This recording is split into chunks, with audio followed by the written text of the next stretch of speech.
उत्तर प्रदेश, जहां से केंद्र की राजनीति में पार्टियां प्रवेश करती हैं, लोकसभा की वहां से 80 सीटें आती हैं, वहीं विधानसभा की 403 सीटें हैं। अब इस उत्तर प्रदेश में फिर चुनाव होने वाले हैं। बीजेपी और इंडिया ब्लॉक या फिर कहें बीजेपी, कांग्रेस और समाजवादी पार्टी के कैंडिडेट्स एक बार फिर आमने सामने यहां पर होंगे। लोकसभा में बीजेपी का परफॉर्मेंस निराशाजनक रहा है। समाजवादी पार्टी ने अकेले ही लोकसभा की 37 सीटों पर जीत दर्ज की है। बीजेपी को 33 सीटों के साथ दूसरे पायदान पर इसने भेज दिया है। दरअसल अब वक्त आ गया है कि देश भर में कई जगह उपचुनाव होंगे। उत्तर प्रदेश में भी उपचुनाव होने वाले हैं। वजह यह है कि कई विधायक हैं जो सांसद चुने जा चुके हैं। अखिलेश यादव भी उसी में से एक हैं, जो मैनपुरी लोकसभा सीट के अंदर आने वाली करहल विधानसभा सीट से विधायक हुआ करते थे। इस वीडियो में बात करते हैं कि वो कौन सी सीटें हैं जहां पर चुनावी मुकाबला एक बार फिर देखने को मिलेगा। मेरा नाम है सैयद सोबान, आप देख रहे हैं स्विच।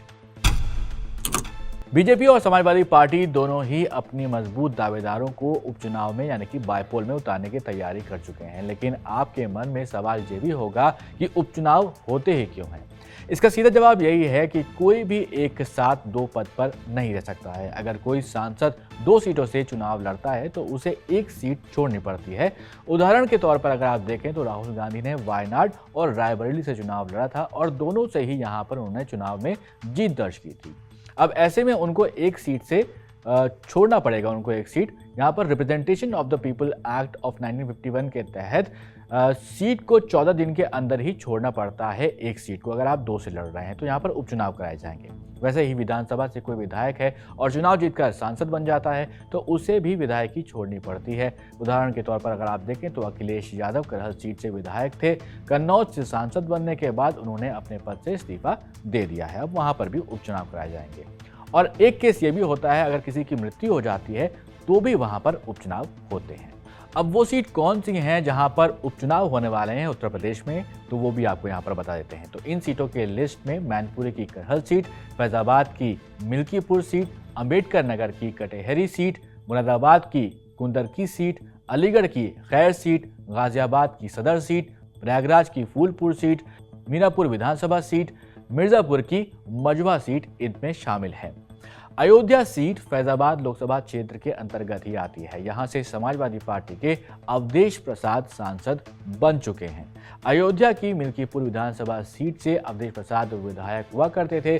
गाजियाबाद से विधायक अतुल गर्ग थे। हाथरस से विधायक अनूप वाल्मीकि, अंबेडकर नगर की कटेहरी से विधायक लालजी वर्मा, फूलपुर से प्रवीण पटेल, मिर्जापुर के मजवा से डॉक्टर विनोद बिन भदोई के सांसद चुने गए हैं। मीरापुर से आरएलडी विधायक चंदन चौहान बिजनौर के सांसद चुने गए हैं। अगले 1 से 6 महीने के अंतर्गत ये यहां पर उपचुनाव कराए जाएंगे।